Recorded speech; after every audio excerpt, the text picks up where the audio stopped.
Perkenalkan, nama saya Kadek Ferdiana dengan NIM 18191091002.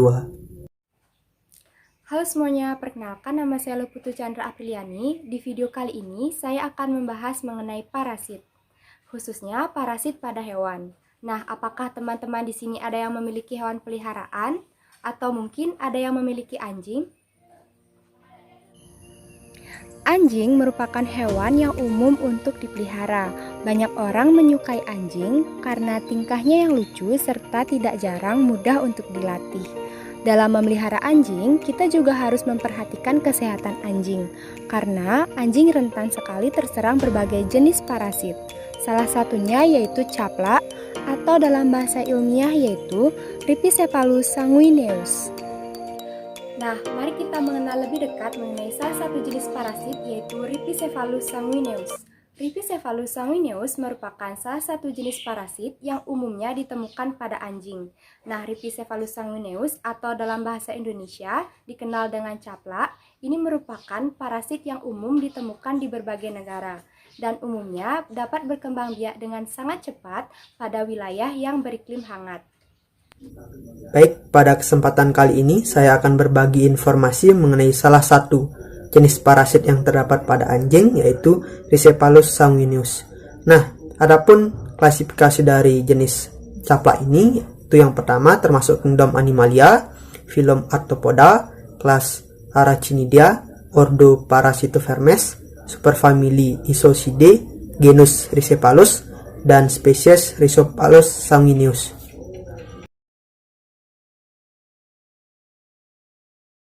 Rhipicephalus sanguineus disebut juga dengan brown dog tick atau caplak coklat pada anjing.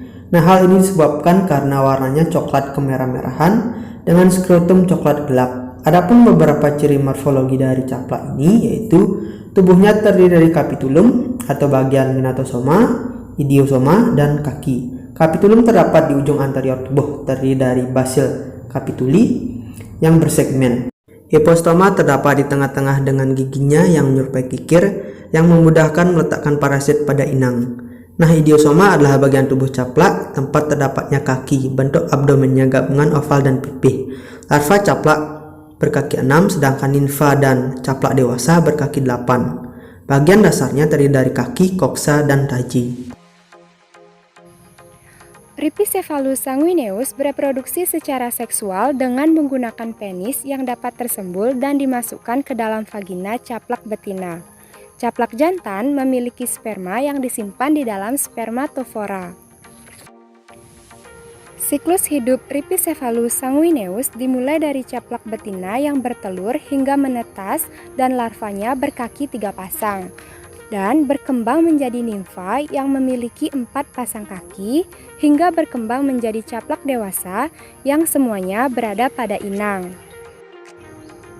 Rhipicephalus sanguineus membutuhkan 3 inang dalam melengkapi seluruh siklus hidupnya, sehingga dikenal dengan caplak berumah 3. Siklus hidup Rhipicephalus sanguineus diawali dari telur yang diletakkan oleh induknya di tanah.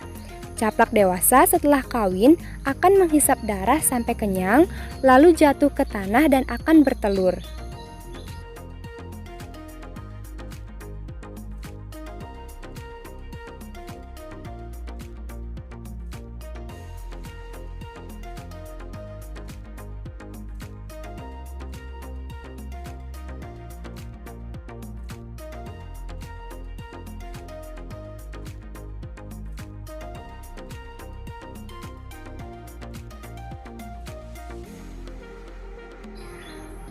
Telur akan menetas menjadi larva dengan 3 pasang kaki dan naik ke rumput atau semak belukar. Larva akan mencari inang barunya dengan bantuan organ olfaktorius untuk mencium adanya inang baru. Setelah mendapatkan inangnya, larva akan menghisap darah inang tersebut sebagai makanannya sampai kenyang. Kemudian, larva jatuh ke tanah atau tetap tinggal pada tubuh inang tersebut dan berubah atau molting menjadi nimfa dengan 4 pasang kaki. Caplak Rhipicephalus sanguineus merupakan ektoparasit yang sangat merugikan induk inangnya. Nah, bentuk kerugian yang dihasilkan karena caplak ini adalah berupa penyakit yang akan diderita oleh inang. Adapun dampak yang dihasilkan dapat berupa kerusakan mekanis, sistematik, hot hematoma, dan juga faktor penyakit. Nah, karena kehadiran caplak Ricephalus sanguineus menyebabkan beberapa penyakit pada hewan, sehingga perlu adanya pengobatan yang dapat dilakukan agar caplak pada hewan dapat hilang.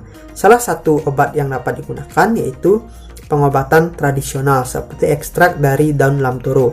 Nah, karena komponen aktif senyawa fenol dan juga alkaloid pada daun ini berfungsi sebagai antibakteri serta antiparasit, sehingga nantinya dapat menghilangkan ektoparasit ini yang terdapat pada anjing. Yang termasuk kerusakan mekanis yaitu kerusakan pada integumen yang diakibatkan iritasi oleh gigitan caplak yang mengakibatkan peradangan. Hal ini menyebabkan kegatalan sehingga hewan akan menggaruk, menggigit atau menjilat tempat yang gatal sehingga kulit menjadi lecet, luka, bengkak, ulerasi dan infeksi sekunder. Yang dimaksud dengan kerusakan sistematik yaitu masuknya air liur caplak yang mengandung bahan-bahan toksik pada saat menggigit atau menghisap darah. Salipa merupakan faktor transmisi penyakit dari caplak ke inang. Beberapa jenis caplak juga memasukkan toksin yang mempengaruhi susunan syaraf pusat dan neuromuscular junction sehingga dapat menimbulkan kelumpuhan pada inang. Anemia dapat terjadi pada kasus penumpukan caplak yang hebat karena caplak merupakan penghisap darah yang ganas. Seekor caplak Ricephalus sanguineus dapat menghisap 1-2 ml darah selama berada pada tubuh inangnya. Selain itu, anemia juga dapat terjadi akibat adanya parasit darah yang ditularkan melalui gigitan caplak. Hot hematoma adalah peradangan pada daun telinga. Hal ini terjadi akibat apabila caplak menyerang bagian internal daun telinga atau pada bagian eksternal telinga anjing sehingga menimbulkan rasa gatal dan sakit. Karena anjing sering menggaruk telinganya, kadang-kadang ada pembuluh darah di telinga yang pecah sehingga darah terbendung dalam telinga. Ripicephalus sanguineus umumnya ditemukan pada sela-sela jari kaki, telinga, dan juga pada bagian leher. Nah, untuk menjaga anjing dari terjangkit parasit Ripicephalus sanguineus adalah dengan cara menjaga kebersihan anjing. Terima kasih sudah menonton video ini dan semoga bermanfaat.